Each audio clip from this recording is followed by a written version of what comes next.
Creo que es bastante distinto a cosas que he hecho antes. Primeramente porque estoy solo y nunca he estado solo en el escenario. Digamos que es la primera vez que estoy realmente solo en la escena.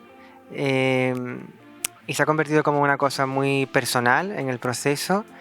Mm, sí conserva cosas que me interesan, ¿no? Y conserva, bueno, pues algo de que tiene que ver con el trabajo a quemarropa, con el público, con el enfrentamiento con el público, mm, con investigar dónde está la honestidad cuando estás en el escenario. Eh, entonces tiene algo sí, tiene algo en común con otras cosas, pero es verdad que personalmente lo noto como muy distinto, con un proceso muy diferente a los anteriores.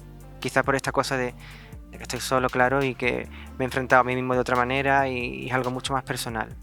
El trabajo no era un solo al principio y ha tenido una evolución bastante curiosa, ¿no?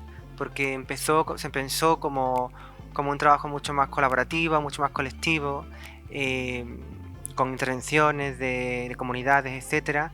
Y en el proceso me fui dando cuenta que lo realmente honesto era eh, centrarme en lo que yo quería contar y no poner en boca de los demás lo que quería que dijesen, ¿no? Entonces se fue como quedando en un segundo plano esa idea de la comunidad y fue tomando protagonismo un poco lo que realmente quería contar y lo que yo quería decir, hasta el extremo de que me di cuenta de que estaba haciendo un solo casi sin saberlo, ¿no? Eh, y tomé la decisión de, bueno, pues de realmente exponerme yo o tomar las riendas yo, eh, y dejar todo este trabajo que había con la comunidad en otro plano del trabajo, ¿no? En otro lugar.